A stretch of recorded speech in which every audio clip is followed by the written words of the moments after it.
Bom dia a todos, sejam muito bem-vindos à nossa live de Gestão de Riscos e Inteligência Artificial. Primeiramente, muito bem-vindos. Eu queria avisar, dar só uns recados no começo. A gente vai começar às 10h35 para dar tempo de todas as pessoas entrarem. As câmeras e microfones estão desligados para evitar interrupção durante as falas, mas a gente incentiva muito que vocês façam comentários e perguntas aqui no chat que vão ser respondidos no final. Essa live está sendo gravada, ela vai ser disponibilizada depois no nosso canal do YouTube. Então, qualquer dúvida, podem só falar com a gente. Obrigado pela presença de todos e uma boa live. Bom dia a todos. Bom, estamos, então, iniciando mais uma live, esse finalzinho de mês, de fevereiro, um tema tão importante que tem tido muitas discussões e muitas conversas nas organizações sobre a questão da gestão de riscos em inteligência artificial, né? Então, hoje nós vamos estar aí com alguns convidados de honra, aí, especial, aí, Dr. Gilberto Martins, Dr. Fernando Borghi, também nossos parceiros aí que vão falar um pouco sobre as questões jurídicas envolvendo esse tema. Depois o Alexandre Lira, um pouco sobre a questão da automatização desse processo de gestão de riscos em IA, e o Fernando Neri vai fazer um fechamento da parte do impacto da IA na LGPD. Me coube, então, iniciar essa nossa live falando exatamente sobre a norma ISO 23894. A ISO 23894 é a norma de gestão de riscos em inteligência artificial, e vamos falar um pouquinho, então, sobre ela. Apenas alguns comentários iniciais. Nossa live está sendo gravada, depois ela estará disponibilizada para todos. Também nós incentivamos que vocês participem de uma forma mais dinâmica, né, usando o nosso chat, colocando perguntas e dúvidas. Nós vamos buscar responder todas as dúvidas e perguntas ao final das apresentações. Então, fiquem à vontade aí para interagirem, colocando seus comentários no nosso chat. Iniciando, então, nossa live sobre gestão de riscos em IA, né? A primeira apresentação é sobre a ISO 23894, que é uma norma internacional da ISO voltada especificamente para a inteligência artificial. Eu, aqui no Brasil, tive a oportunidade, aí, o prazer de coordenar o grupo que traduziu a 23894 para português. Então, hoje, ela é uma norma internacional que tem a sua equivalente traduzida aqui como NBR, norma brasileira, pela BNT. E eu, antes até de introduzir esse assunto da 23894, eu tenho feito várias apresentações, participações, palestras e treinamentos falando um pouco sobre esse conceito do Risk-Based Thinking, né? Que é um conceito introduzido pela ISO, que a gente poderia traduzir aqui no nosso idioma em português como se fosse a nossa mentalidade de risco, né? Existia um quadro que eu desenhava parodiando aí a questão da evolução humana, né? Onde, após o Homo sapiens, a gente teria, então, a presença aí desse Homo riscus managens, né? Que nada mais é, na verdade, na evolução da história da gestão de riscos na humanidade, desde lá do passado, mas um momento onde aqui na sociedade a gente passa a contar com uma gestão de risco estruturada, sistematizada, né? E a ISO 31000, eu diria assim, que é a grande referência para esse modelo do Homo riscus managers, né? A gente passar a tomar decisões baseadas em riscos e essa gestão de riscos ser baseada numa norma internacional ISO 31000. Eu acabei, por conta, inclusive, do nosso tema inteligência artificial, avançando 2 cenários futuros. Eu diria um primeiro cenário, né, que é o Homo riscus automatus, na medida que a gente percebe que gestão de riscos apoia a tomada de decisão, e hoje cada vez mais comum que as tomadas de decisões sejam feitas em parceria ali, homem e máquina, né? Eu diria que os algoritmos, né, e os sistemas dando apoio para que as decisões sejam tomadas. Então, a preocupação da gestão de riscos, essa gestão de riscos sistematizada no humano, de uma certa forma, sistematizada também nos sistemas, nos algoritmos, né, que nos apoiam na tomada de decisão. Eu diria que num cenário futuro, não sabemos antever ainda que cenário seria esse, mas a gente teria ali o Homo riscus integratus, né, onde, na verdade, nesse momento, não é mais apenas uma parceria homem-máquina, mas sim também robôs que, em algumas situações, né, de carros dirigidos por robôs, carros automáticos, né, e outros sistemas de tomada de decisão, né, os próprios robôs eles precisariam estar também considerando essas questões de gestão de risco, né? Então, essa visão da evolução da mentalidade na linha do tempo, né, ela tem um reflexo numa live recente que nós fizemos sobre os riscos do Fórum Econômico Mundial, né, onde é interessante observar que, numa visão de curto prazo, que eles chamam aí a visão atual de 1 a 2 anos, né, os riscos dos efeitos adversos da inteligência artificial, eles já aparecem lá no finalzinho, né? Então, dos 33 principais riscos para a humanidade, o risco antepenúltimo ali, o 31º lugar, são riscos relacionados às tecnologias de inteligência artificial. A novidade é que, num cenário futuro de uma visão de médio e longo prazo, esse risco sai da 31ª posição e salta para a 6ª posição, né? Então, não há dúvidas, né, que, junto com outros grandes problemas da humanidade, como efeitos climáticos, a questão de conflitos armados, e outras questões, a inteligência artificial ela vai entrando cada vez mais e de uma forma acelerada nesse cenário. E nós precisamos nos preocupar, porque não tem muito como segurar esta onda tecnológica, essa evolução, né? A ideia seria como nós transformarmos isso em benefício da sociedade. O nosso Papa Francisco, né? Estamos em oração por ele. Aí, o Papa Francisco, dos últimos 20 papas, é o Papa mais idoso, né, que está na sua condução. Né? O Papa Bento, ele renunciou com 85 anos, embora tenha falecido com 95, mas o Papa Francisco, com 88, ainda assim, permanecendo na sua lucidez, escreveu recentemente um texto onde a inteligência artificial deveria ser uma oportunidade para ajudar a humanidade, para trabalhar nos nossos grandes desafios da humanidade, e não para que possa ferir a dignidade humana ou mesmo tornar nós, humanos, escravos das máquinas. Né? Então, por conta disso, países, governos, né, preocupados em estabelecer limites, em estabelecer regras para que isso ocorra. Acho que nós vamos ter bastante novidades aí do Dr. Gilberto Martins e do Dr. Fernando Borghi falando sobre a questão específica da regulamentação, não só na Europa, como o caminho do nosso projeto de lei, que aqui no Brasil aí vai avançando, né? Então, em breve também, à luz da nossa LGPD, Lei Geral de Proteção de Dados Pessoais, quem sabe a gente terá aí uma LGIA, uma Lei Geral de Inteligência Artificial, né? Onde as regras de implementação e de utilização da IA aqui no Brasil estarão mais definidas. Bom, as empresas também mobilizadas, né, por conta dessa onda rápida de adoção e uso da inteligência artificial dentro das empresas, das organizações. Né? O CNJ, por exemplo, publicou também uma resolução que já não é tão nova assim, mas que já é uma primeira linha de condução e de estabelecer requisitos, né, para o uso de inteligência artificial, nesse caso específico, o Poder Judiciário, mas vem aí em torno de várias regulamentações em todas as áreas e situações. Bom, é aí que nós chegamos na ISO 23894. Como eu falei, uma norma internacional de gestão de riscos, e como uma grande novidade, uma grande boa notícia, né, que nós temos a trazer é que essa 23894 ela é 100% alinhada com a ISO 31000. Mais até do que isso, né, a estrutura da norma, se vocês olharem aí o nosso índice, o sumário da norma 23894, vamos ver ali que, além dos princípios, estrutura e processo, nós temos exatamente a mesma estrutura da norma ISO 31000, com o adendo aí de 3 anexos importantes específicos para a inteligência artificial, que são os objetivos de IA, as fontes de risco de IA e o ciclo de vida de um sistema de IA. Então, falando um pouquinho de forma mais objetiva sobre a 23894, né, quem conhece a ISO 31000 ou alguma outra norma baseada na ISO 31000, não vai ter nenhuma dificuldade de ler rapidamente e entender a 23894.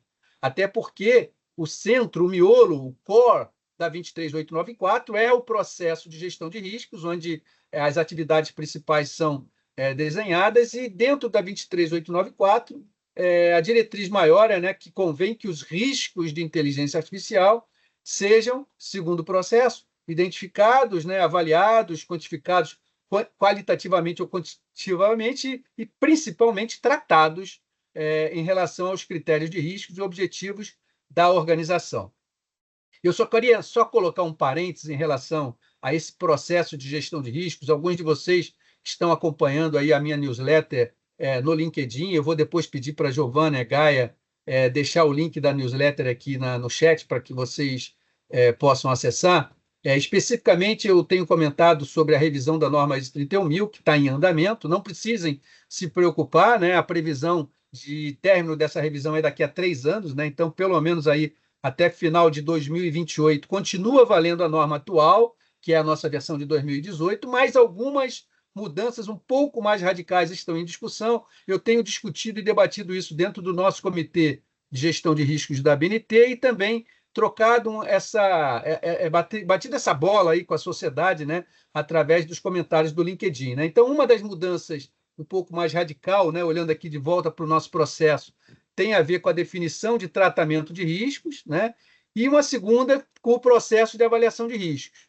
Então, na questão de tratamento, existe uma dúvida se deve ser mantido o tratamento de riscos ou se a gente muda para resposta a risco, na medida que o que a gente, na verdade, precisa é tomar decisões, e uma das decisões é relacionadas a tratar. Entrem e acessem um pouco sobre essa discussão. E agora, mais recentemente, a dúvida se o risk assessment, né, ou avaliação de risco, não deveria ser traduzido para compreensão de riscos, em vez de avaliação de riscos. Enfim, não é a pauta aqui da nossa conversa discutir um pouco sobre essas mudanças, mas eu aproveitei esse parêntese, né, porque isso é uma mudança que, caso aconteça, de novo, ela está apenas sendo discutida, as discussões mal começaram, mas ela impacta sobremaneira todas as organizações, documentações, políticas, normas, treinamentos, capacitações, que já têm esses dois termos, risk treatment, né, e risk assessment, de uma certa forma consagradas. Então, fecha parênteses, voltamos aqui para a nossa ISO 23894, que diz ali que os sistemas de inteligência artificial eles podem trazer para as nossas organizações novos riscos ou riscos emergentes, né? Isso é uma preocupação, lembrando sempre que na definição da ISO, o efeito da incerteza nos objetivos pode ser positivo ou negativo, portanto, inteligência artificial como um risco emergente positivo são oportunidades que as organizações têm de aumento de eficiência, aumento de produtividade, soluções de problemas complexos, né? Então, no caso da área de saúde, por exemplo, pesquisas que levavam décadas para acontecer, estão acontecendo em dias, né? Menos até do que semanas, né? Então, nós temos uma baita oportunidade com a inteligência artificial como um risco positivo, uma oportunidade. Por outro lado, algumas ameaças onde nós precisamos estar ligados. Onde que está a chave disso aí, né? A chave está exatamente nessa definição, efeito da incerteza nos objetivos. A gente precisa mapear quais são os nossos objetivos. E aí, o próprio anexo A da 23894 traz algumas deixas importantes, né? Então, objetivos relacionados à responsabilidade ou responsabilização, as experiências das equipes e pessoas em utilizar a inteligência artificial, o impacto que pode ter no ambiente físico, né?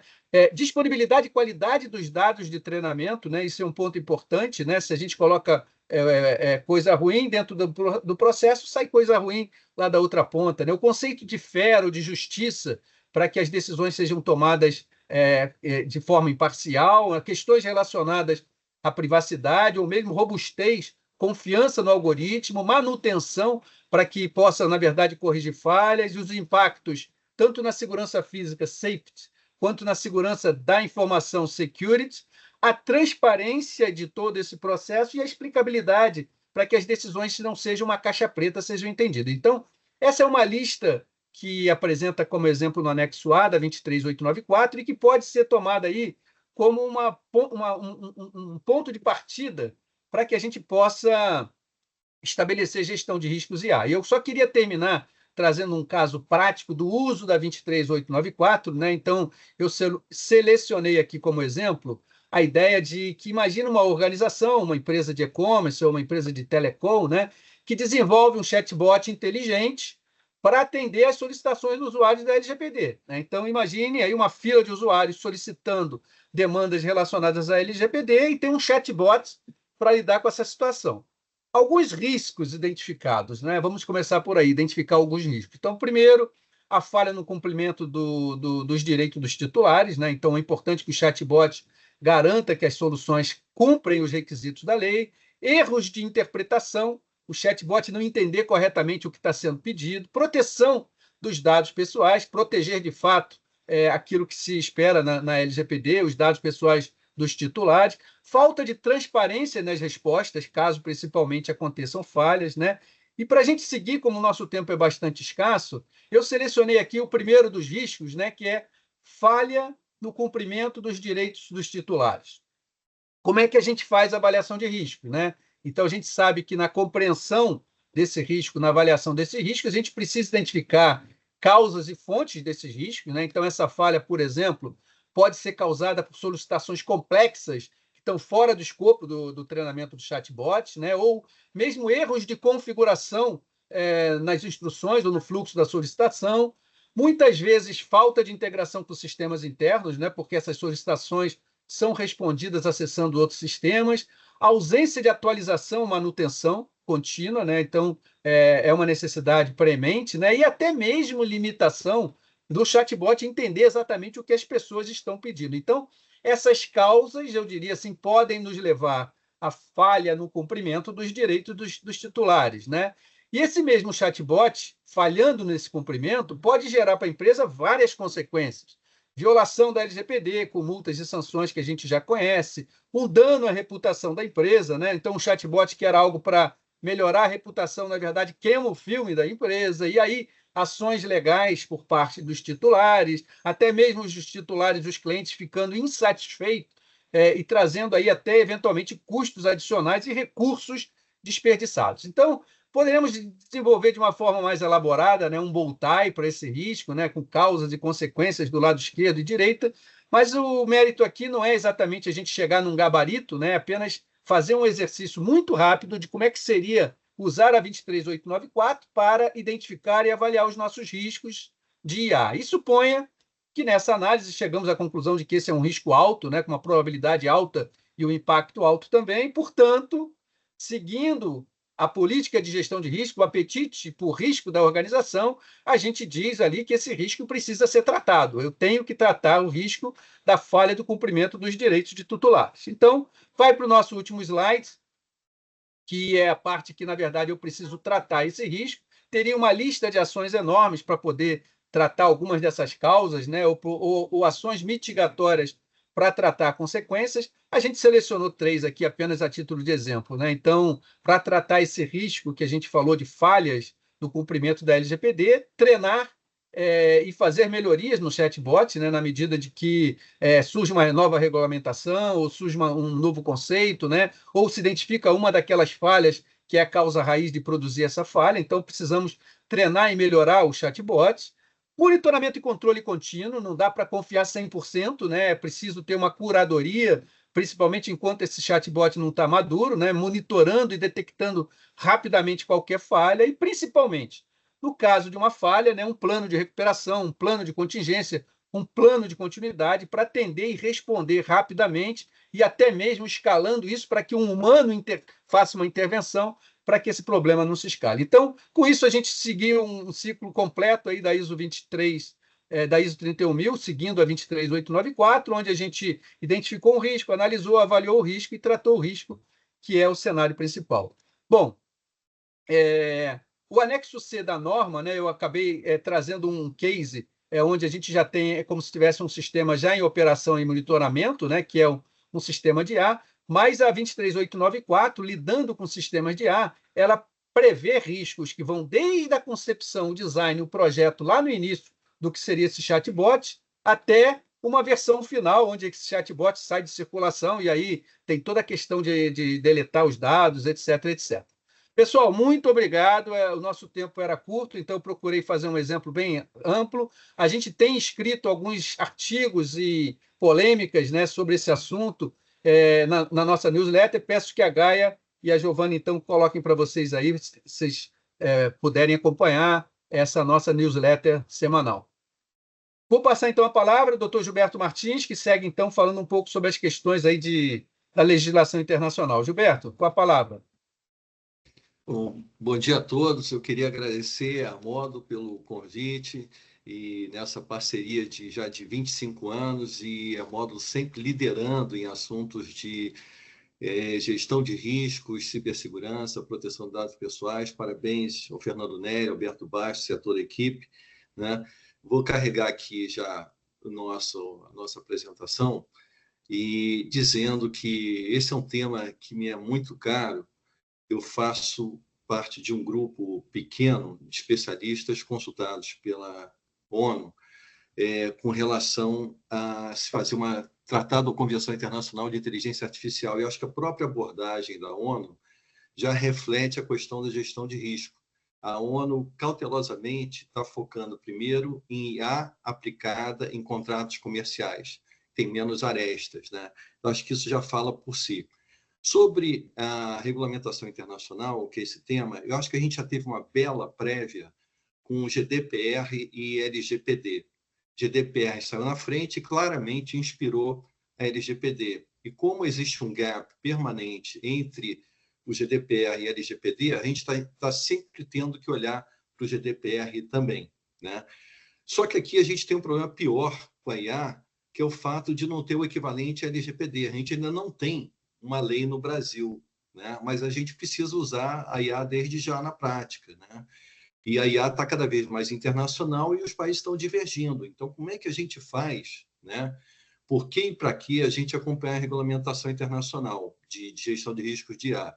E aí, se a gente for importar ou exportar solução de IA, ou se a gente quiser saber para quem que a gente recorre no caso do problema, ou se a gente quiser entender o que a gente inclui desenvolvendo IA ou customizando num compliance nativo, ou ainda, se a gente quiser saber quais são os direitos, né, de usuário, usando ferramentas de Big Tech, eu acho que a gente tem que, em sã consciência, né, considerar que os países têm entendido que a UE é um parâmetro importante e as normas técnicas, como o Alberto mostrou agora há pouco, são fundamentais.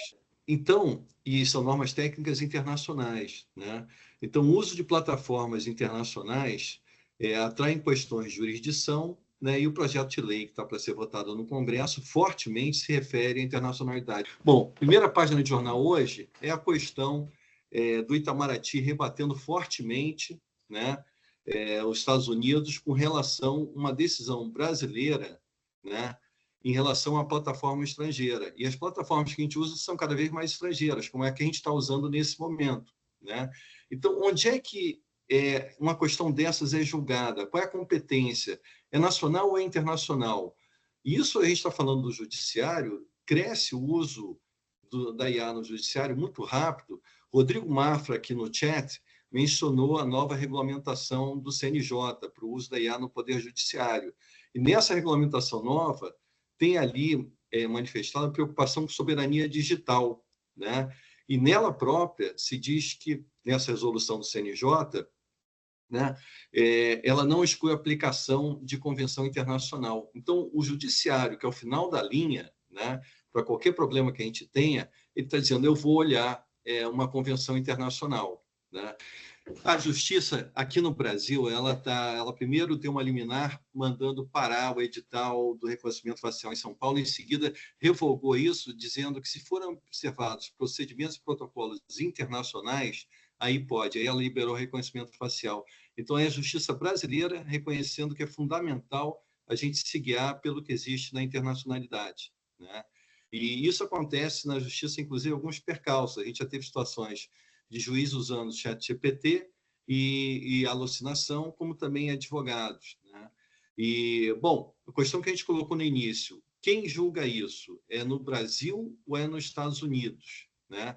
E, nesse caso aqui, o que determina é um acordo que existe entre o Brasil e os Estados Unidos de cooperação judicial. Nesse momento aqui, em que houve uma ação nos Estados Unidos em relação ao ministro Alexandre de Moraes, a juíza americana só descartou a ação por enquanto, dizendo que não tinha sido citado Alexandre de Moraes. Mas existe uma questão, então, pendente internacional e a gente tem que levar isso em conta. A Associação Internacional de Juízes está recomendando algumas cautelas e parâmetros para o uso de IA, tentando suprir esse gap, né? Estados Unidos, Reino Unido e a União Europeia assinaram um primeiro tratado que foi costurado pelo Conselho da Europa e, em paralelo, no fundo, existe esse embate entre a administração Trump, que revogou o decreto do Biden sobre riscos, né? E que falava, por exemplo, que no desenvolvimento de IA você tinha que dar transparência, explicabilidade quando houvesse risco alto, né, na aplicação da IA. A gente tem a manifestação brasileira tentando fazer com que o G20 se contraponha, né, e o G7 pressionando, apesar, né, dos Estados Unidos estarem remando em outra direção. Bom, nosso projeto de lei, vejam quantas referências, em quantos artigos que esse projeto de lei que está para ser convertido em lei, ele faz em relação ao internacional. Falando de inserção do Brasil, integração, quando a gente está falando de aplicações de IA, a gente está falando muito de integração, né? Internacional, cooperação, etc. Eu não vou cada uma para correr aqui, mas só chamando a atenção de que a nossa lei nacional está trazendo para dentro aqui do nosso ordenamento a internacionalidade muito forte, a gente não pode ignorar, né? Bom, lá fora, na regulamentação, a gente tem o NIS2, que trata de resiliência de redes, né? E a DORA, que na Europa trata da resiliência dos sistemas financeiros especificamente, né? Tudo isso lida com cibersegurança de inteligência artificial, né? Eu acredito que muitos conheçam o NIS2, se não, recomendo muito. Ali está se falando exatamente de gestão de risco, risk management, né? No contexto de cibersegurança, e a DORA, que está, então, tratando disso especificamente no mercado financeiro, né? A OCDE, ela está focada também em risco de IA e ela trata da accountability. Então, se a gente ligar IA e LGPD, onde existe o princípio da prestação de contas, isso aqui é um prato cheio, um super subsídio para a gente poder tratar da aplicação de IA junto com a LGPD. A Unesco tem duas metodologias. Uma delas é uma metodologia para um assessment de prontidão, saber se você está pronto ou não está pronto em relação a uma IA ética. Recomendo muito que seja consultada, né? O Conselho da Europa tem o primeiro tratado já, aquele que eu mencionei agora no slide pequeno. Eu fui consultor do Conselho da Europa e ele tem, evidentemente, uma visão eurocêntrica, né? Mas está abrindo, enquanto a ONU não colocou no ar a Convenção Internacional dela, é o que a gente tem de multilateralismo, né? E no multilateralismo, né, o Sul Global está querendo, então, colocar pautas, treinar modelos com idiomas e cultura, né, do Hemisfério Sul, etc. Depois a gente tem o Departamento de Estado dos Estados Unidos, que está mudando a filosofia do governo Biden, né? Mas a gente, e tem o NIS também, mas a gente tem que entender que não existe apenas a legislação federal nos Estados Unidos. Aqui, por exemplo, tem a legislação da Califórnia. E alguém diria, não, mas a Califórnia é como no caso da proteção de dados pessoais. Ela é o único estado americano que tem uma legislação relevante, né, com relação à proteção de dados pessoais. Mas no caso da IA, não. Aqui a gente tem Colorado, Utah, Califórnia, Connecticut, Geórgia, Havaí, Louisiana, New York. Então, lá a gente tem assim uma quantidade de parâmetros a serem olhados que não é só a legislação da era Trust. Os estados também estão regulando. A China também tem um framework já. Então, vejam como essa internacionalidade ela está crescendo muito e o radar, então, que a gente deve ter é um radar assim que deve ser bastante abrangente. A Austrália é super didática, tem uma pedagogia super importante nesse assunto. Singapura também, né?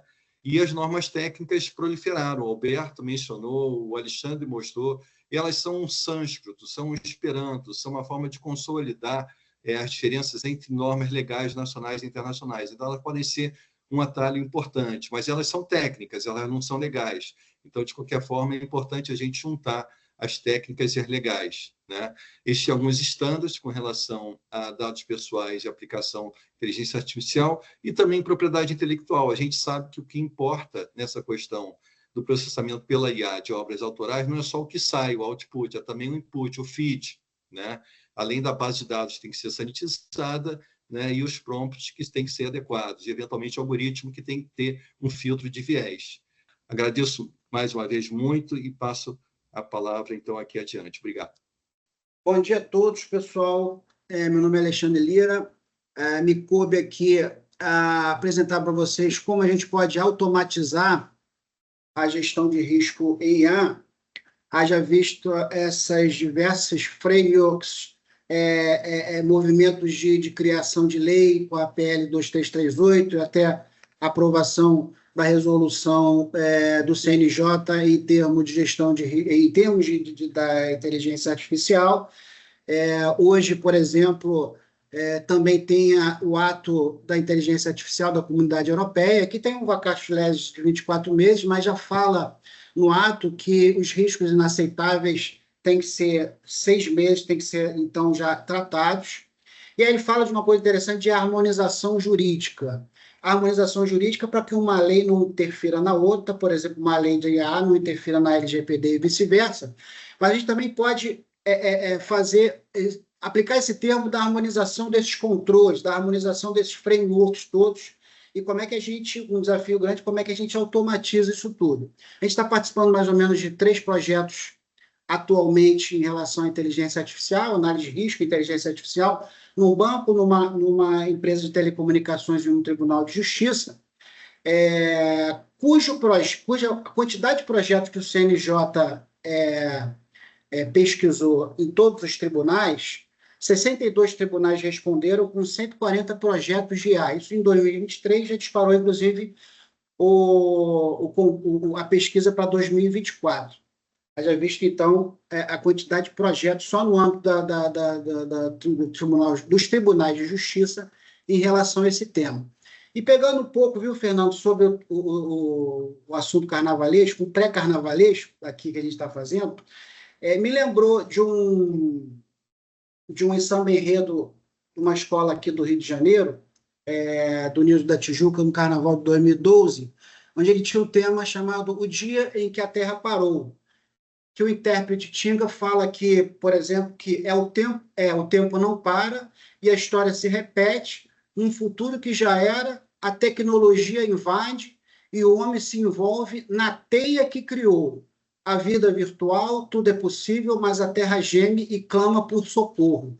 Então, nesse pano de fundo que eu apresento aqui para vocês, justamente essa teia de frameworks e qual é o socorro que a gente pode ter para automatizar isso tudo. Então, eu tenho lá a ABNT ISO que o Alberto falou, 23894, de gestão de risco, mas tem um sistema de gestão que estabelece, implementa e mantém melhor o sistema de gestão, que é a 42000, também o Microsoft com seu framework, a OASP, por exemplo, com 10 riscos principais em LLMs, ou então até o NIST, que fala no NIST 600 e o NIST 100, que fala sobre gestão de risco em IA.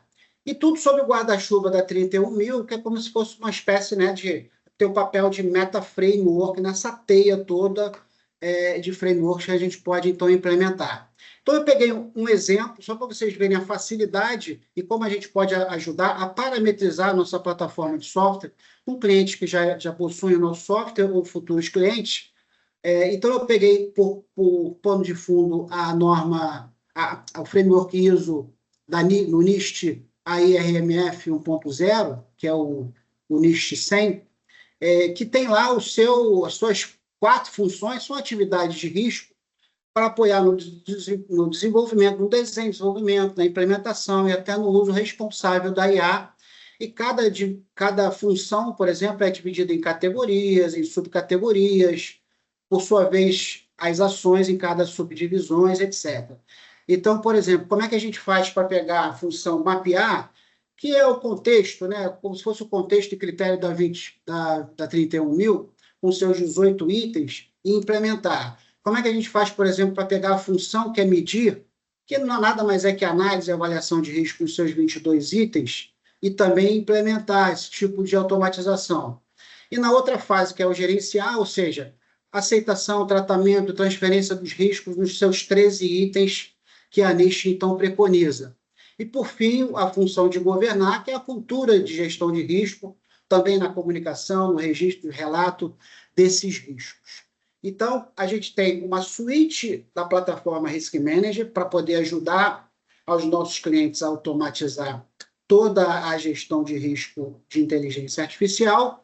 E eu começo aqui com um painel, que é um dashboard, por exemplo, onde eu tenho diversas funções e tecnologias, funcionalidades que ajudam na gestão do todo. Eu vou abrir, na verdade, o software aqui, só para vocês terem a noção de como isso é feito, né? Então, ao se logar na nossa plataforma, e o login, por exemplo, pode estar totalmente integrado com o LDAP de vocês, o AD de vocês. Então, uma vez autenticado na rede, vocês vão se autenticar também automaticamente no software. E aí, abrindo justamente o painel de gestão de risco, eu tenho diversas funcionalidades. O NIST, por exemplo, fala de atores da IA, né? Quem desenha, quem implanta, quem opera, quem monitora, por hipótese, as diversas funções. Ou então fala de tópicos, né? Os tópicos, os assuntos diversos da gestão de risco em IA. Justiça e preconceito, avaliação de impacto, avaliação de riscos, incidentes, documentação, cadeia de suprimentos, enfim, vários outros tópicos da IA. E o nível de risco, aqui dividido em riscos excessivos, moderados ou leves, isso pode ser parametrizado para qualquer tipo de risco, né? Qualquer nível de risco. O ato de inteligência artificial lá da Comunidade Europeia fala de risco inaceitável, elevado, limitado, mínimo. Já a PL 2338 fala de risco excessivo, risco alto, enfim, qualquer tipo de framework a gente pode traduzir para dentro do nosso software, para dentro desse dashboard, por exemplo. Então, aqui eu vou fazer uma simulação para saber quais os riscos, por exemplo, que são excessivos. E aqui, por exemplo, na lista de risco, aparecem vários. Os alertas são dos diversos tipos, né? Eu posso ter alertas no próprio painel, eu posso ter alertas de perdas de prazo, por exemplo, de uma ação, num plano de ação, enviar um e-mail, ou posso ter uma situação de um alerta sendo emitido para o Teams, o Microsoft Teams, daquela pessoa que precisa interagir, né? Então, eu vou entrar aqui nesse risco aqui, que fala de... vamos botar aqui esse risco aqui de recursos de terceiro, por exemplo. E aí ele vai pegar e vai abrir a ficha desse risco com seu título, função, categoria e as diversas definições da própria categoria. Ou seja, são riscos externos, que são os sistemas de IA, que podem depender de recursos externos, o fornecimento, por exemplo, de componentes e serviços de terceiros, para aumentar aí a complexidade e a opacidade. E aí recomendo-se, então, concentrar nos riscos que afetam e envolvem segurança física, responsabilidades legais, conformidade regulatória, enfim. Então, só para ter ideia que o passo a passo aqui de tratamento de risco pode obedecer qualquer framework. Eu coloquei aqui, por exemplo, o framework da 31000, onde eu tenho a análise, a avaliação, o tratamento e o progresso, por exemplo, para você controlar quem está fazendo o quê para tratar esse tipo de risco. Automaticamente tem uma probabilidade de impacto para medir o risco, mas pode ser qualquer fórmula onde eu vou chegar a um nível de risco qualquer desejado. Depois disso, eu tenho uma avaliação dos riscos, ou seja, é inaceitável, não é inaceitável. Então, aqui eu posso aceitar o risco, ou então eu posso tratar o risco e mandar para esse responsável uma ação. Então, eu vou mandar aqui para o Alexandre Lira, eu mesmo, uma ação de tratamento, e eu vou receber aqui por e-mail, como eu falei, pode ser por e-mail, pode ser por alertas no Teams, pode ser no próprio dashboard que ele vai aparecer aqui o alerta, né, uma tarja vermelha, uma bandeirinha, por exemplo, de atraso, e assim sucessivamente, né? Eu salvando esse tipo de evento, ele vai, então, pedir para que o responsável possa interagir com o próprio software. Então, deixa eu abrir aqui para vocês terem noção. Aqui é o e-mail que eu acabei de receber, ó, tá vendo?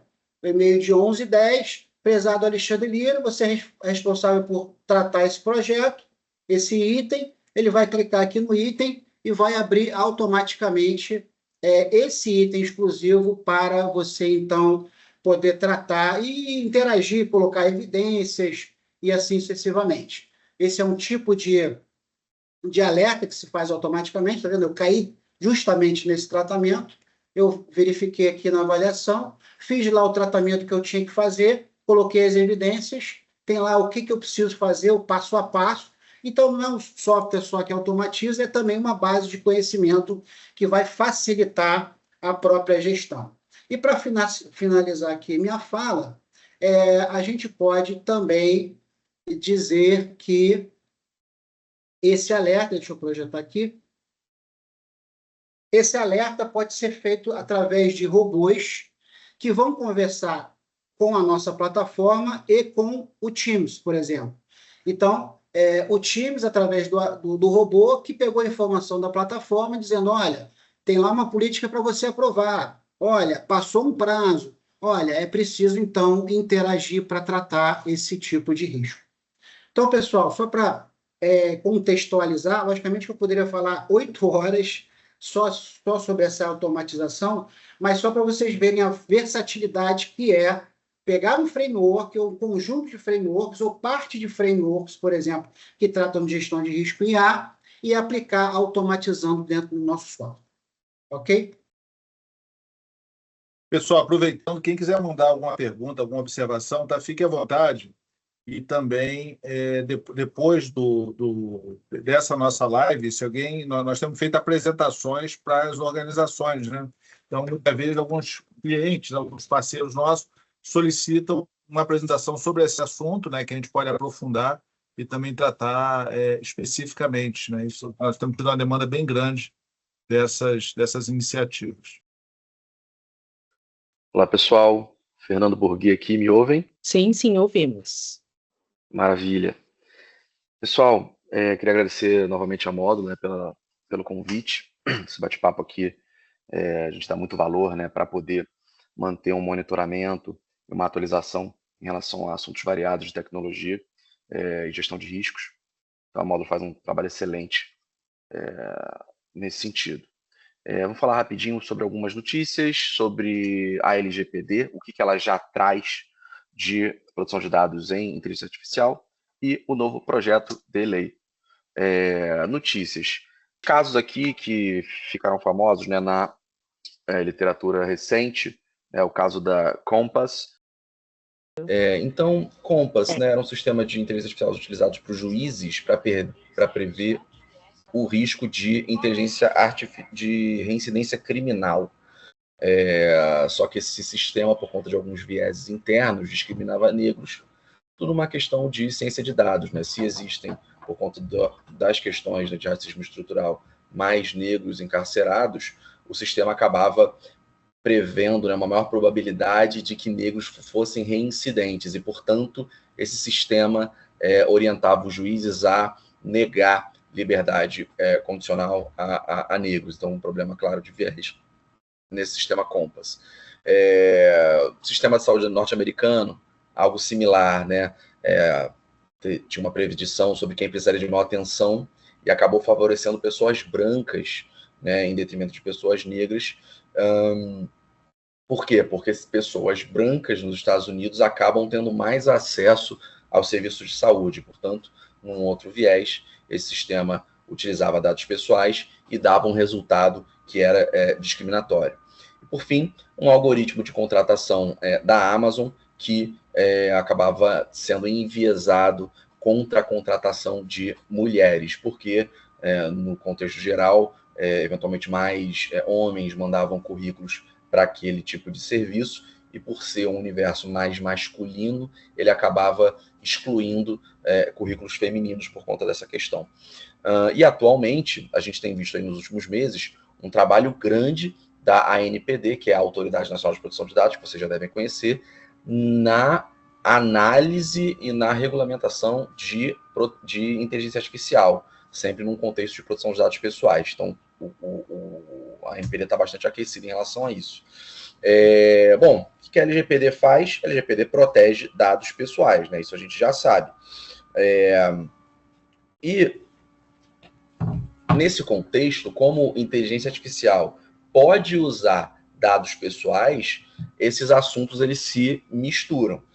Então a gente tem que olhar primeiro na nossa atividade, né, da nossa empresa, etc., o que está dentro da LGPD e o que não está. Bom, se sua empresa usa dados pessoais, alimenta sistemas de inteligência artificial com informações de pessoas físicas, identificadas ou identificáveis, você tem que considerar também a LGPD na tua adequação geral do sistema.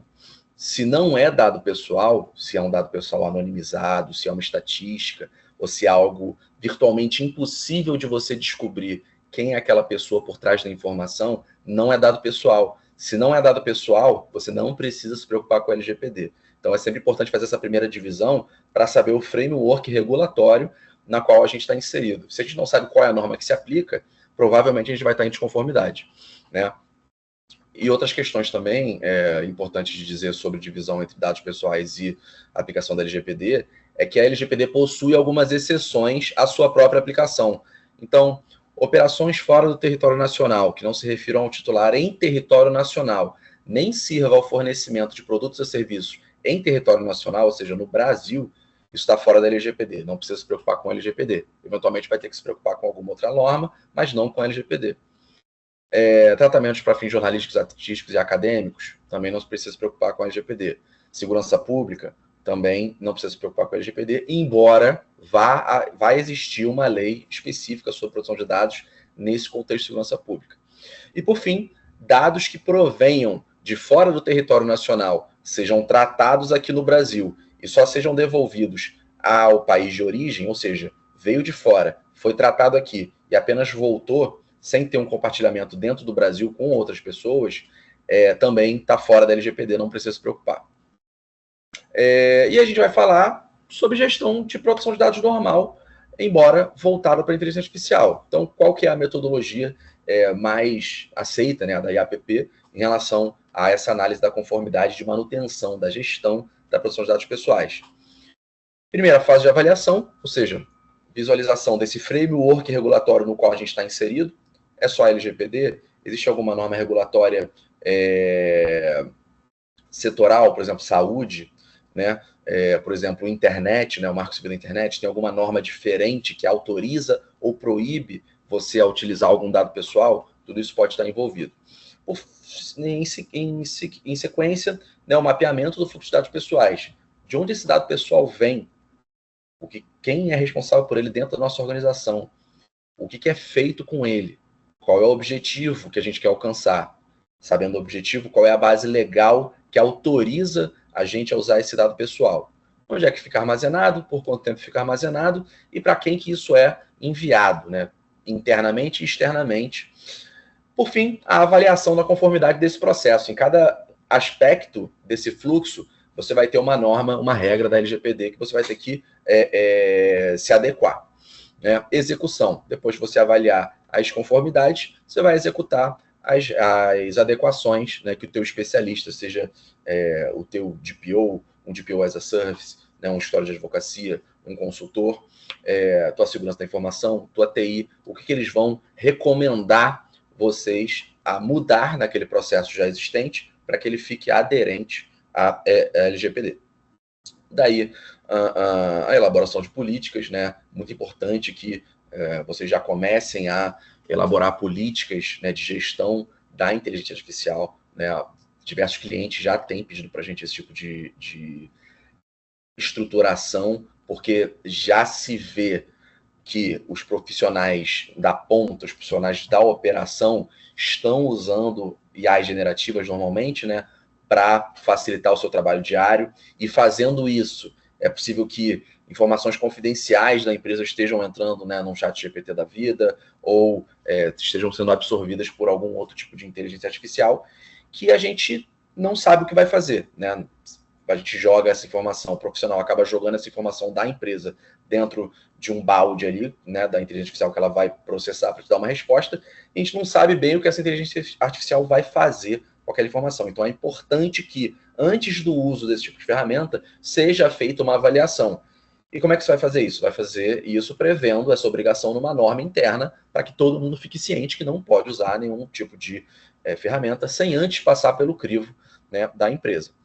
Revisão dos contratos, né, dessas ferramentas de inteligência artificial e dos próprios funcionários, e também dos clientes, já que o cliente vai precisar saber se vocês usam inteligência artificial ou não com os dados dele.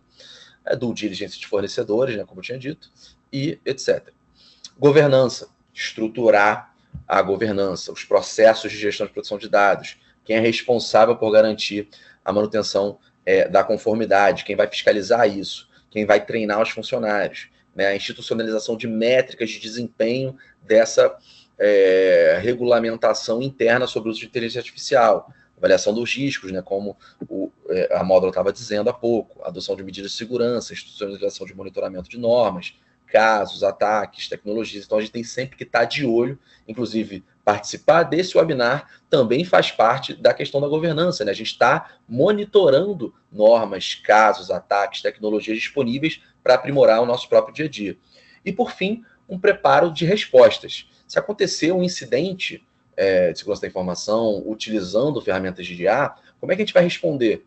A gente não pode decidir isso na hora que a gente está no meio do incêndio, a gente tem que saber antes. Então, a gente tem que preparar um plano de resposta, né? A gente tem que abrir os canais de comunicação entre a empresa, né, por meio do seu DPO, com o titular e com a autoridade nacional, porque tanto o titular quanto a autoridade nacional vão entrar em contato com a empresa se tiver algum problema associado à proteção de dados em geral e à inteligência artificial no específico, ok? Para isso, vocês vão precisar, né, de um apoio jurídico, um apoio de segurança da informação, um apoio de tecnologia da informação. É muito importante que vocês tenham um encarregado que não esteja em conflito de interesse, para vocês garantirem a imparcialidade dele, para que ele dê recomendações que sejam neutras, né? Ele não pode estar envolvido no negócio, senão ele não consegue ser neutro na recomendação, né?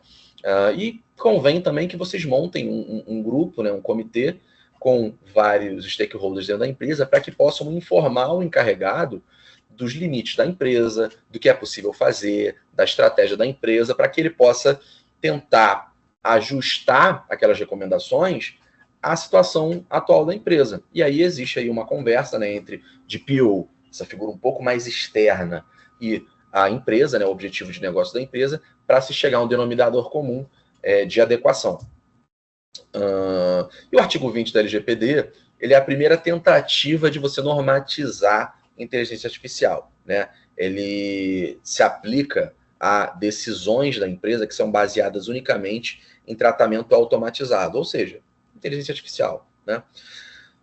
Mas que envolvam também a definição de perfis pessoais, então profiling, né, a rede social faz, perfis profissionais, tem muitas ferramentas de RH hoje em dia que fazem esse tipo de perfilização profissional para fazer um matchmaking entre aquele profissional candidato e a vaga aberta, perfis de consumo, de crédito, aspectos da personalidade.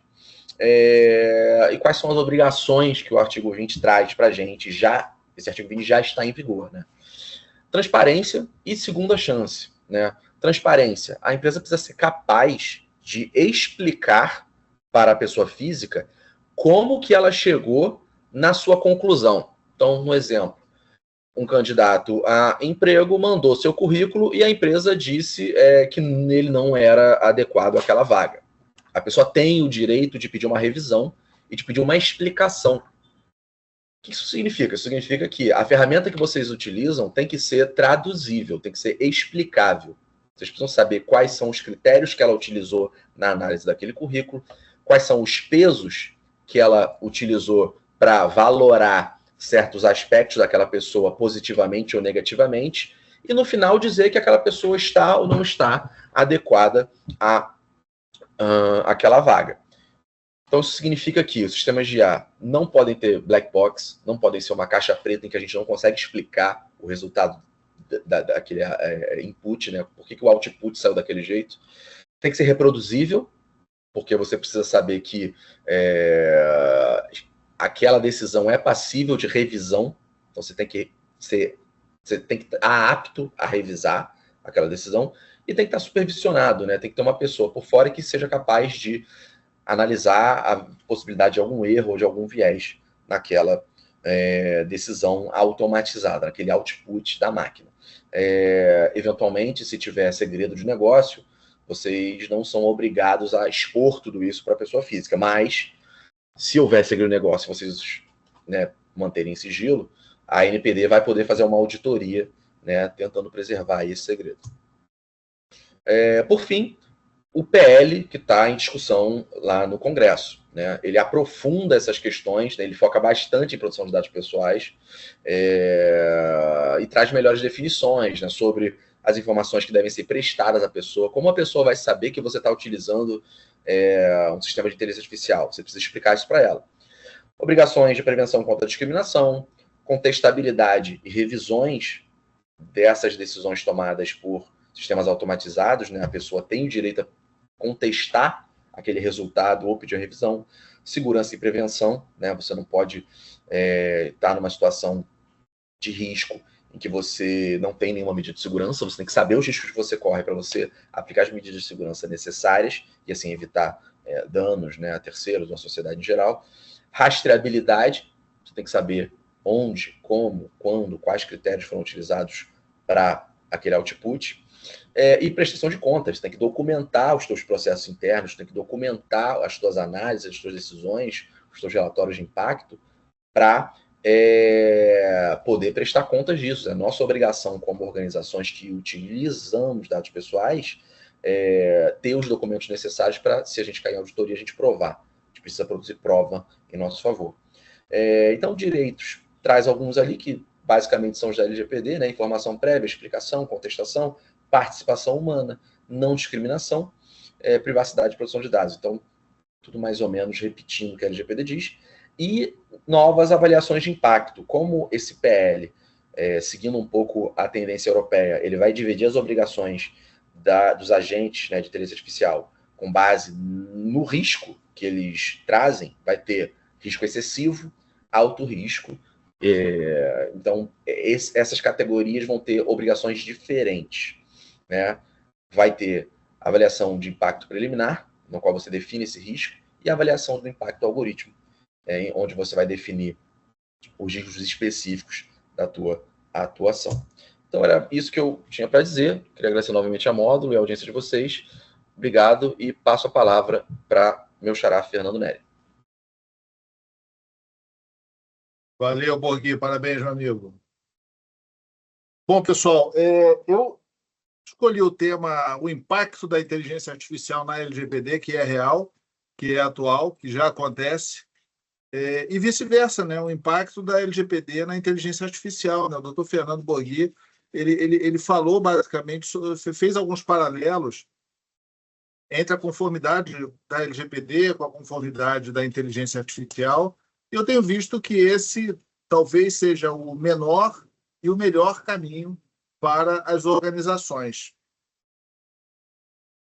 Eu vou pedir para as meninas colocarem o link da minha newsletter, né? Eu publico todo dia. Hoje eu não publiquei, por favor, não me cobrem, é porque no dia da live eu publico o conteúdo da live. Então, não vai ser bom dia, porém, ministrado à tarde. Um bom dia meio californiano aí. Então, a nossa ideia é exatamente falar sobre essa ligação de dois elementos, né? E, como o Alberto falou, a gestão de riscos é talvez a única, é a linguagem comum para o tratamento de desafios multidisciplinares.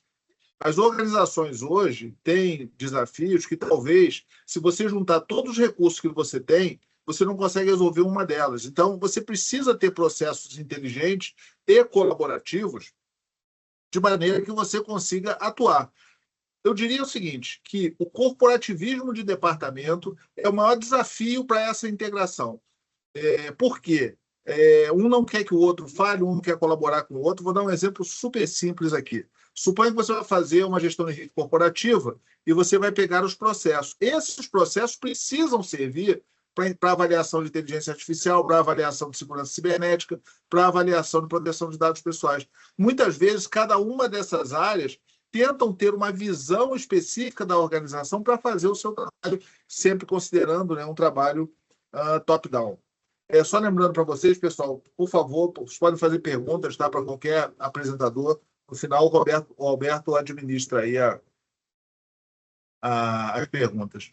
Bom, então a ideia é como que eu faço para estar em conformidade e protegido e com os riscos avaliados, é você ter um modelo integrado de gestão de riscos, ou seja, você fazer com que a linguagem seja cada vez mais comum e que essas áreas, que são áreas de monitoramento, áreas de controle, áreas de conformidade, que elas atuem cada vez mais juntas, ou seja, tudo isso independe do mérito de cada um dos elementos, independe, ou seja, se eu vou tratar a inteligência artificial, eu não posso me isolar, né? Muito bem. Tem um ponto interessante, né? A Miriam Wimmer, que é a diretora da NPD, ela fez uma frase num evento, né? Está até publicado no site da NPD, que a LGPD foi elaborada tendo como linha mestra o grau de risco. O grau de risco de quê? Principalmente do tratamento de dados pessoais, ou seja, cada um dos tratamentos de dados pessoais ele tem um nível de risco. E, como o doutor Fernando mostrou, a própria LGPD, o próprio projeto de lei, né, 2338, que trata de inteligência artificial e que nós precisamos de tê-lo implementado aqui, ele também trabalha com esse modelo de olhar o grau de risco. Pessoal, eu peço desculpa se vazar algum som aqui, que tem... Eu estou do lado de alguns blocos aqui, infelizmente. Está animado aqui no Rio. Bom, então, o que eu preciso fazer para implementar a inteligência artificial corporativamente, tá? Eu não estou falando individualmente, estou falando dentro da organização. Vou fazer uma pergunta simples para vocês aqui agora. Quem sabe ou quem controla minimamente quem usa algum recurso de, vamos falar de ChatGPT, que é o mais popular, no trabalho dentro da sua organização? Não vou nem dizer qual é o impacto disso, tá? Quem usa, ou seja, como que ele é utilizado, né?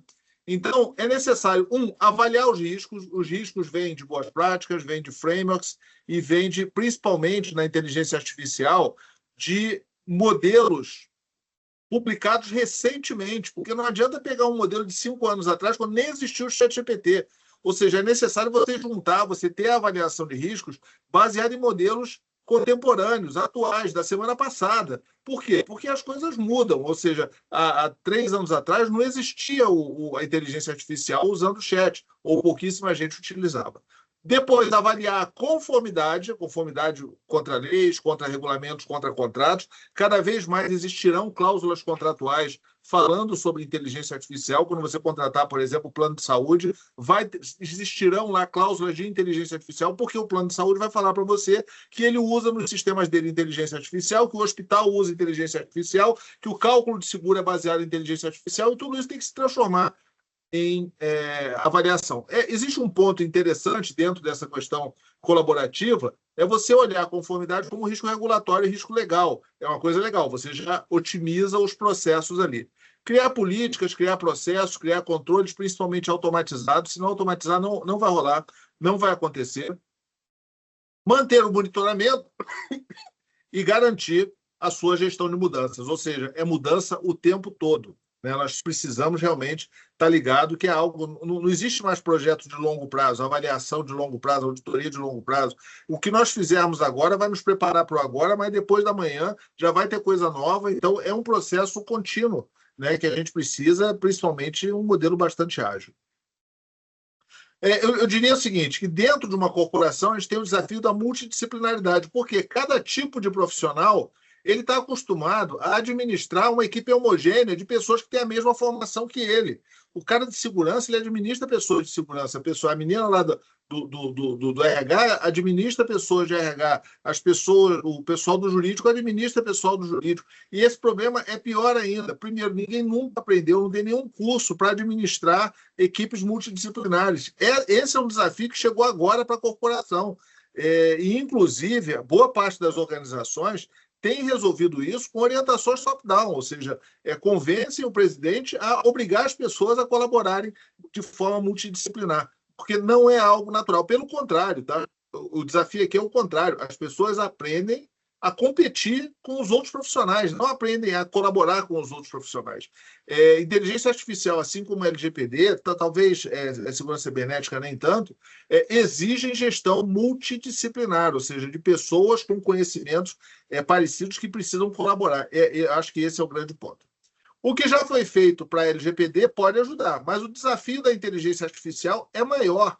Eu fiz uma pergunta. Vocês sabem como que a inteligência artificial está sendo utilizada no trabalho, na sua organização? Eu diria o seguinte, a maioria das pessoas não tem a menor ideia. Eu diria a maioria das organizações, não é no Brasil, não é no mundo, não é empresa pequena, não é empresa, todas as empresas, porque todos esses elementos chegaram, ou seja, você, por exemplo, outro dia eu estava conversando com uma pessoa da minha equipe que falou que ao invés de usar o ChatGPT, que é o nosso padrão, estava usando o DeepSeek.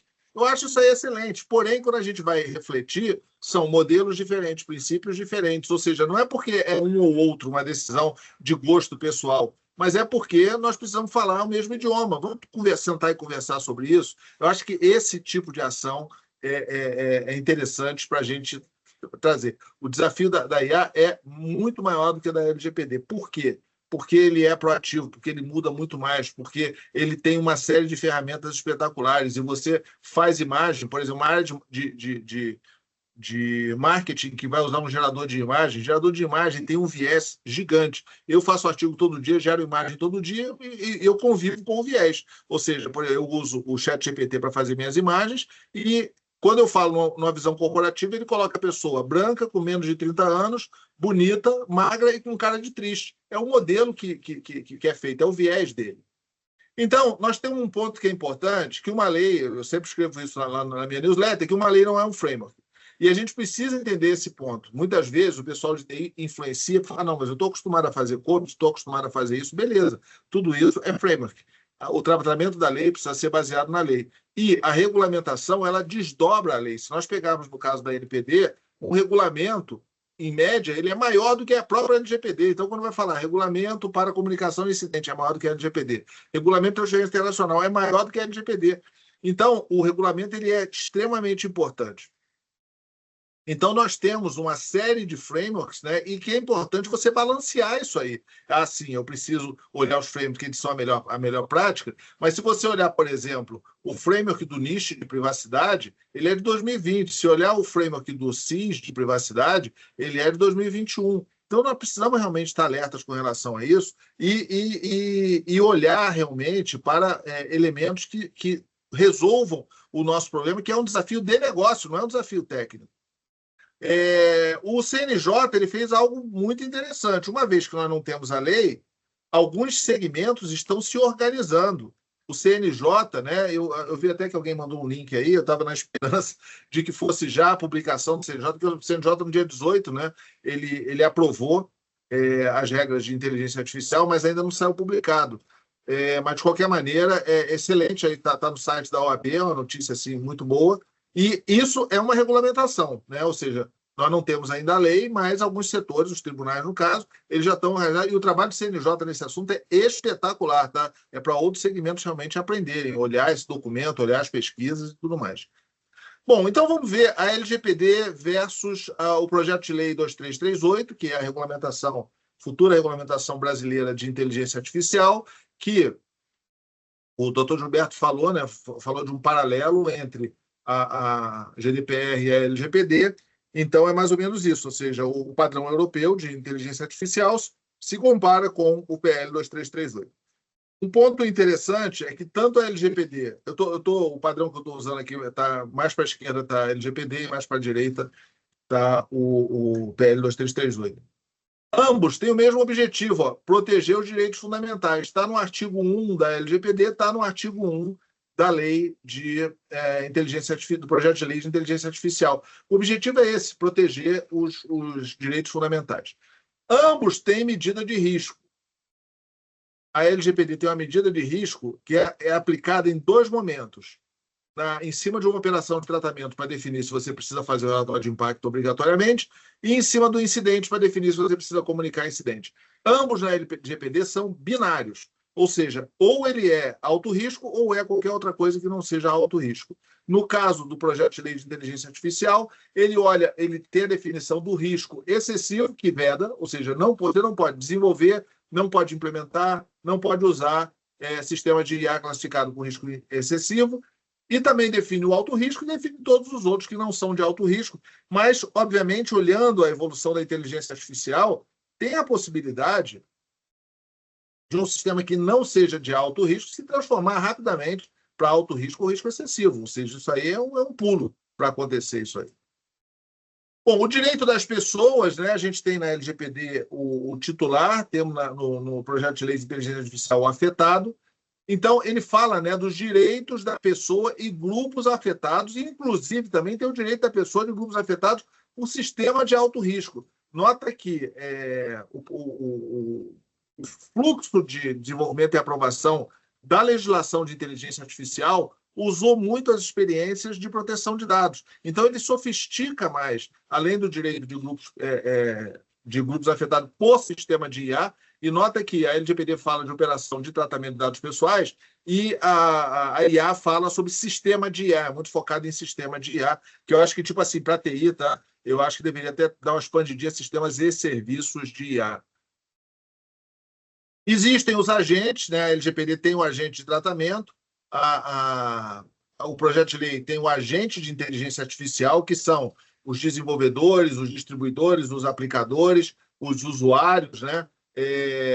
As organizações são os agentes de inteligência artificial, então esse é um ponto também de semelhança. A avaliação de criticidade, né, dos tipos de dados e da categoria dos titulares e dos afetados. No caso, né, a LGPD define criança, adolescente, a NPD expande isso para idosos, expande para pessoas com vulnerabilidade. É só passar o carro da Casa Bahia aqui. O pessoal nunca passou esse carro da Casa Bahia aqui. Vamos lá. E também falar do tratamento de dados pessoais sensíveis. No caso do projeto de lei de inteligência artificial, ele trabalha com esse conceito, né, de grupos vulneráveis. Aí ele fala, ó, idosos, pessoas com deficiência, criança, adolescente. Então, esses elementos também são considerados no projeto de lei. Eu estou mostrando, né, as semelhanças que tem, né, as diferenças realmente, eu diria que são bastante pontuais. Quando você fala comunicação de incidente, já tem o regulamento de comunicação de incidentes na LGPD, que é a comunicação de incidentes, né, que tem um risco relevante, risco ou dano relevante ao titular. No caso do projeto de lei de IA, ele tem risco, comunicação de incidente grave, ou seja, não é qualquer incidente que é comunicado. Lembrando o ponto seguinte, na resolução 15, ela diz o seguinte, o mesmo incidente que não é considerado relevante, ele precisa ficar armazenado por 5 anos, então você não joga fora aquilo ali. Avaliação de impacto, né? Na LGPD tem o relatório de impacto à proteção de dados pessoais, que é o famoso RIPD, e também na inteligência artificial tem a avaliação de impacto algoritmo. Existe a NPD, a definição da NPD, e também, aqui é interessante, tá? Que no projeto de lei de inteligência artificial fica definido, né, o Sistema Nacional de Regulação e Governança de Inteligência Artificial, cuja liderança, cujo coordenador é a própria NPD. Então, mais um motivo aí que mostra a proximidade entre os dois elementos. A questão de ciclo de vida, privacy by design e término, é interessante aqui que o ciclo de vida é bem definido na inteligência artificial, né? Ou seja, concepção, planejamento, desenvolvimento, treinamento, retreinamento, testagem, validação, implantação e monitoramento. Na LGPD tem um monte de ações aí no tratamento, né? Produção, recepção, classificação e assim por diante, mas no documento de inteligência generativa, fiquei bem feliz que a NPD delimitou os elementos de tratamento, ó, coleta e armazenamento, especificamente eu prefiro separar aqui, botar 2 itens, processamento, compartilhamento e eliminação. Então, isso aqui é um fator realmente de comemoração, de simplificação, porque, cara, se você for olhar ciclo de vida com 19 elementos, que é o número de ações que tem aqui, você fica louco. Bom, também responsabilidade de sanções, aqui é a evolução, ó, lá no capítulo 5 da projeto de lei de inteligência artificial, é falado sobre responsabilidade civil. A questão de governança também está presente, né? A LGPD tem um programa de governança e privacidade, e o projeto de lei de IA fala sobre medidas de governança. Um ponto importante para o pessoal de TI sempre trabalhou com Shadow IT, agora tem o Shadow AI, ou seja, a inteligência artificial sombra, as pessoas usando no trabalho sem controle nenhum. Se antes o problema era a pessoa usar um celular e instalar o sistema de e-mail no celular pessoal dele, com o AI, esse problema aumenta significativamente. O celular não vai ter um sistema de AI, não, vai ter vários, e eles vão interagir com o trabalho no dia a dia. E além do BYOD, que é traga o seu próprio device, agora tem o conceito de BY ou AI, ou seja, traga a sua própria inteligência artificial. Nós até na Modo fizemos uma mudança agora com relação a isso, porque já estava tendo problema. Olha o problema curioso, né? A pessoa usa a sua própria inteligência artificial, aí quando nós estamos numa dinâmica de trabalho, com várias pessoas usando inteligência artificial, acaba o token de 4 delas durante uma dinâmica. Acabam os tokens. Cara, como é que você resolve isso, cara? Se cada um está usando a sua AI. Então, beleza, também temos essa ação. Tanto a NPD quanto o governo federal divulgaram um documento de uso de IA generativa, que eu recomendo para todos aqui utilizarem esse modelo. Esses documentos são excelentes. Pessoal, estou concluindo aqui, tá? Se alguém quiser fazer pergunta, por favor, pode mandar, que o Roberto vai fazer o fechamento aí e vai distribuir as perguntas. Como é que a gente pode ajudar? Podemos ajudar em avaliação de risco de inteligência artificial, em automatização da conformidade para a inteligência artificial, criação de políticas e processos de inteligência artificial, ter aceleradores de conformidade com a inteligência artificial, que isso também é legal, tá? Você conseguir, porque eu preciso ficar em conformidade. Qual é a distância que eu tenho? Dependendo da distância, você precisa de um acelerador para reduzir o tempo para chegar lá no seu objetivo. Criar programa de governança na linha da LGPD. A gente sempre sugere, a gente conversa com o nosso cliente de maneira que ele consiga duplicar as ações. Pega o que você tem com a LGPD, faz ajuste para você tirar a gordura, tirar as coisas a mais que tem lá que não são necessárias para a LGPD e evoluir em cima disso. E também apoio à certificação ISO 27001, 27, que é de segurança cibernética, 27701, que é de proteção de dados, e a 42001, que é de inteligência artificial. Ou seja, isso aqui é o processo mais evoluído. Lembrando o seguinte, tá? É bom lembrar para todo mundo que certificação nas ISOs não é da empresa toda, tá? Sempre de um escopo. Então, é importante a gente estar ligado nesse tema. Um caso típico, tá? Que a gente está preparando aqui junto para um cliente nosso. Equalização do projeto de LGPD, que é o seguinte: o que é essa equalização? Atualização, tirar gordura, botar energia onde realmente importa, tirar os puxadinhos e documentação do projeto da LGPD, já com vistas a que ele expanda para a inteligência artificial. Fazer avaliação de risco-conformidade em IA. Organizar as políticas e processos. Não é criar mais política, ninguém aguenta mais política, ninguém aguenta mais processo. É ajustar, melhorar, expandir, né? Aí vem a questão da conscientização. Já tem a conscientização de integridade, tem a conscientização de diversidade e inclusão, tem a conscientização de proteção de dados, de segurança cibernética, já vem a de IA agora. Que tal juntar essas coisas, né? Ou seja, fazer uma comunicação única? Então, otimizar a política de processo, alinhar os artefatos, o que está bem, o que não está legal, e também montar o programa de governança, preferencialmente alinhado com a governança corporativa, com a governança de proteção de dados, com a governança de TI e assim por diante. Pessoal, se alguém estiver interessado, quiser trocar ideias sobre isso, quiser que a gente faça uma apresentação para a organização de vocês, clica, preenche um formulário simples, tá? 5 perguntas simples, e a gente marca a apresentação para cada um de vocês. Então, essencialmente é isso, pessoal. Obrigado a todos. Estamos à disposição. Você vê que o nosso time aí tem experiência nesse assunto. Sempre conto para as pessoas. O Roberto foi da minha turma na faculdade, né? Nós viramos sócio da Modo na faculdade lá, antes da década de 90. E em 1986, o Roberto fez um mestrado em inteligência artificial, era IA barroca na época. Então, a gente tá ligado nesse assunto, é assunto do nosso dia a dia, e estamos prontos para conversar com vocês. Obrigado aí pela presença, e daqui a pouquinho eu estou colocando na minha newsletter essa apresentação. Obrigado, pessoal. Obrigado, Fernando. Obrigado a todos aí pela audiência, né? Então, é um tema, conforme a gente falou, bastante atual. O Fernando vai resgatar essa história lá de trás, aí, desde quando a gente fundou a empresa, né? Mas é interessante, assim, da gente ser um pouco de dinossauro nessa área de tecnologia e segurança, que a gente assistiu já várias experiências importantes, né? E a gente lembra que no passado, quando mais ou menos em 95 começou a chegar a internet no Brasil, as empresas tinham uma preocupação danada, né? Muitas delas, inclusive, proibiam o uso da internet, ou proibiam até que as pessoas tivessem e-mail, né? Isso não faz nenhum sentido hoje a gente pensar em algo nesse sentido, da mesma forma que a inteligência artificial ela está chegando assim numa analogia parecida, né? Tudo muito rápido, né? E muito impactante, né? Já tiveram vários comentários aqui Eu tentei aqui, Fernando, direcionar algumas perguntas para que os palestrantes pudessem responder, mas vamos seguir aquela tua sugestão, até pelo avançar da hora, né? Nós já vamos bater meio-dia, então 5 minutinhos só para cada um, então, fazer suas considerações finais, né? E aí pode responder algumas dessas perguntas de forma mais genérica. Então, eu agradeço a todos, eu vou precisar, inclusive, sair agora para uma outra apresentação que eu preciso fazer. Agradeço mais uma vez a oportunidade, estamos à disposição e também convido vocês, se tiverem interesse, vou botar o meu e-mail aqui no chat, né?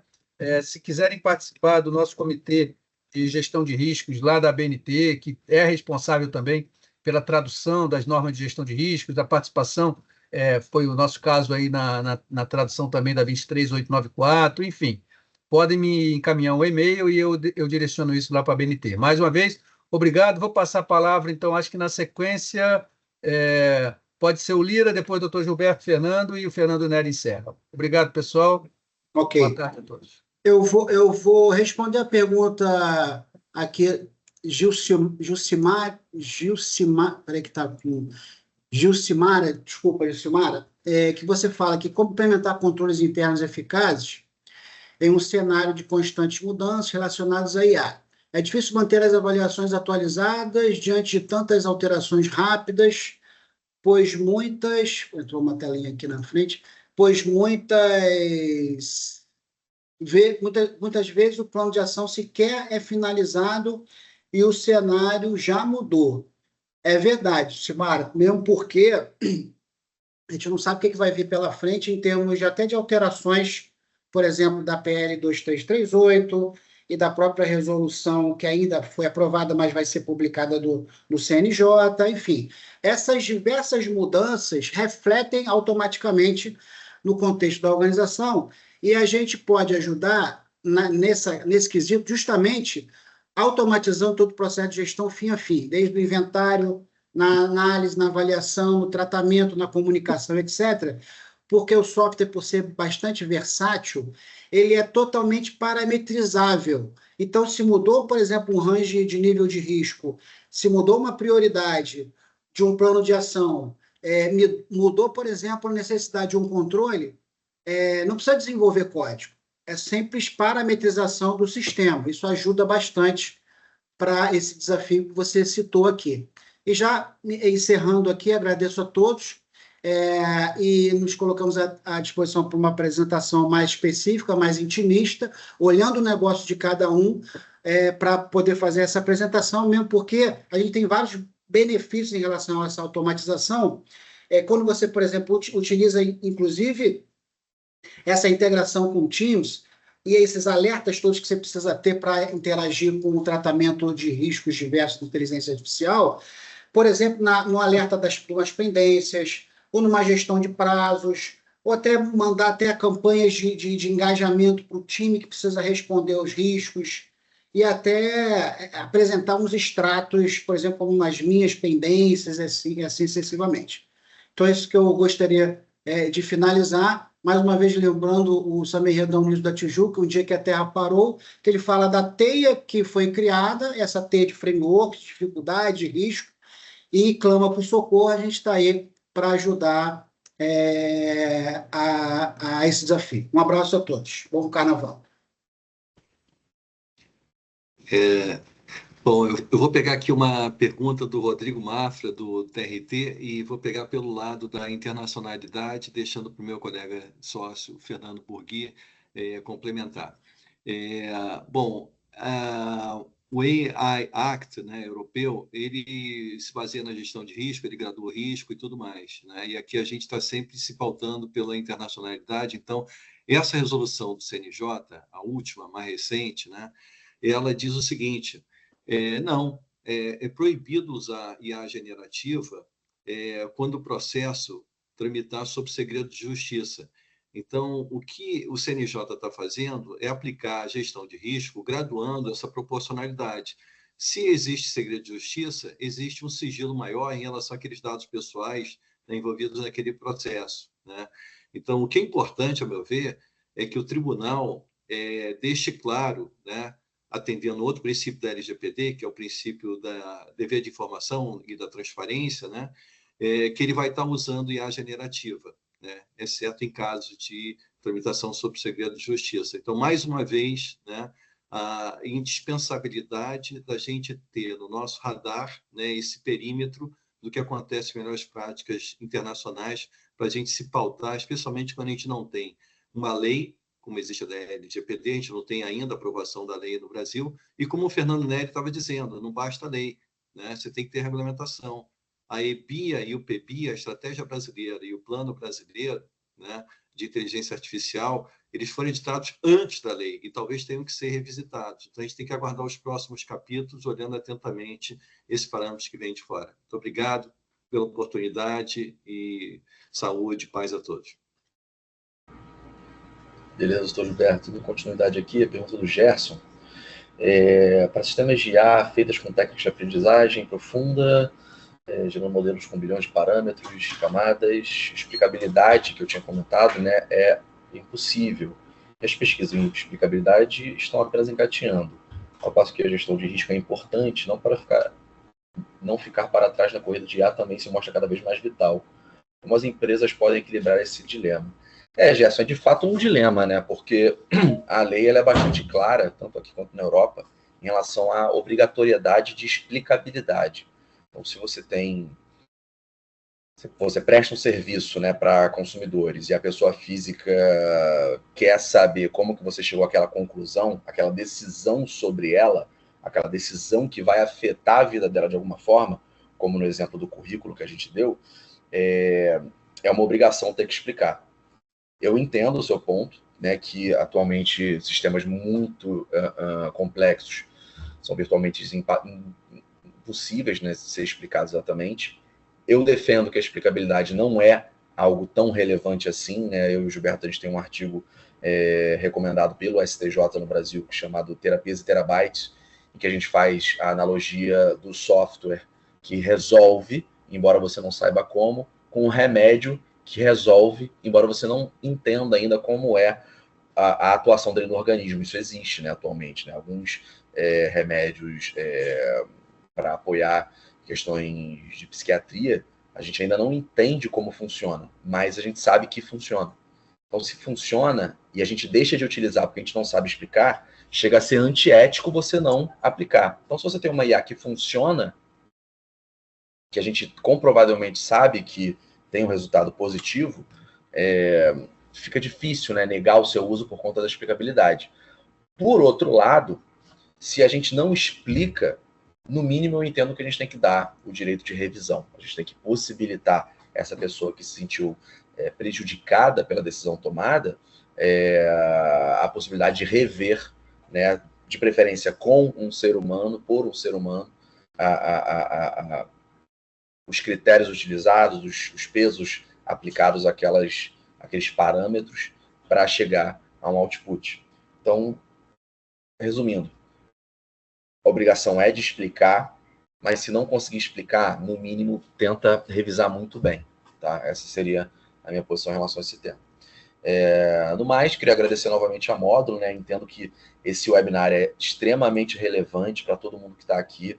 É muito bom ter esse fórum para nos mantermos atualizados em relação aos casos que estão acontecendo no mundo, é um assunto que está sempre em movimento, em relação às novas normas que vão sendo editadas, tanto legais quanto técnicas, e em relação ao nosso dia a dia aqui do Brasil, né? Como é que a gente está trabalhando, como é que a gente está tentando evoluir de uma maneira geral. Então, eu queria agradecer novamente a todo mundo, desejar um bom carnaval e um bom dia para vocês. Obrigado. Beleza, Xará. Obrigado, cara. Foi ótima a sua apresentação, sua, do Dr. Gilberto também. Bom, vou rapidinho aqui para a gente até concluir. O Rodrigo fez uma pergunta, né, se a avaliação de riscos deve ser feita pela área de gestão de risco ou segurança cibernética. Como eu falei, essa questão demanda, você definir o que é o seu contexto, o que é o seu escopo. Não é em um sistema de IA. Você não precisa esperar um sistema. Primeira coisa, você tem que ter todos os seus sistemas e avaliar se esses sistemas utilizam IA ou não. Você vai surpreender quando você for fazer essa avaliação. Depois, pela área de gestão de risco ou segurança cibernética? Bom, a gestão de risco aplica a metodologia de gestão de risco. Segurança cibernética aplica os conceitos, mas você precisa fazer um trabalho que vai além da segurança cibernética, tá? Por exemplo, avaliação de impacto algorítmico não é uma coisa de segurança cibernética, é de tecnologia, mas não é algo específico de segurança cibernética. Mas, de qualquer maneira, é multidisciplinar e prescinde que você tenha um processo de avaliação de riscos, um questionário, um modelo automatizado. Então, se vocês quiserem, entre em contato com qualquer pessoa da Módulo, cliquem no link ou cliquem no QR Code nosso e nós podemos apresentar para vocês. A Aline falou, trabalho com gestão de risco e a solução que o Lira apresentou ajudaria muito. Estamos à disposição, Aline, entre em contato com a gente, por favor. A Gilcimara, né, o doutor Gilberto, comentou como implementar controles internos eficazes será de constante mudança. Não pode deixar de começar, tem que fazer, tem que ser rápido, tem que ter acelerador, tem que integrar com outros controles, tem que contar com as pessoas em geral colaborando, né? E também contar com a alta administração. Por quê? Tá? A responsabilidade da IA não é necessariamente da área de controle de IA, é da área usuária, né? Que está utilizando aquilo lá. Então, ele precisa estar engajado nisso aí. Ele não é passivo, não, ele é agente ativo dentro desse processo. A Lívia falou sobre gestão de risco em IA com relação a mudanças climáticas, tem um impacto gigante, né? Que a IA está rapidamente se tornando o maior consumidor de energia no mundo todo, né? Então, cada vez que a gente usa um conceito do chat GPT, deve morrer um filhote de peixe em alguma hidrelétrica por aí. Então, eu acho que é importante a gente estar realmente ligado nesse ponto das mudanças climáticas, né, e até das próprias contestações e também de viés, né? Ou seja, a gente sabe que existem viés diferentes de mudança climática e cada modelo que você utilizar pode ter um viés ou outro. Então, se tem uma solução disponível, o Lira mostrou aí para a gente, né, e pode entrar em contato conosco. Pessoal, muito obrigado pela presença. Nós estamos à disposição. Se alguém tiver mais pergunta ou quiser algum material nosso, estamos à disposição. Nós vamos divulgar o YouTube e também o material apresentado. Muito obrigado a todos. Que todos tenham um bom carnaval, uma boa festa para quem é de festa, bom descanso para quem é de descanso. E Fernando, vamos estar juntos. E se tiverem alguma dúvida sobre Samba Enredo, é só perguntar para o Lira. então, aí no final o Samba Enredo fala assim: vou com a Tijuca, vou com a Tijuca, vou. Então, exorto aí para vocês irem com a moda e com os parceiros aqui presentes. Um abraço. Beleza. Um abraço. Obrigado, pessoal. Até a próxima vez, hein? Obrigado pela presença de todos e pela participação.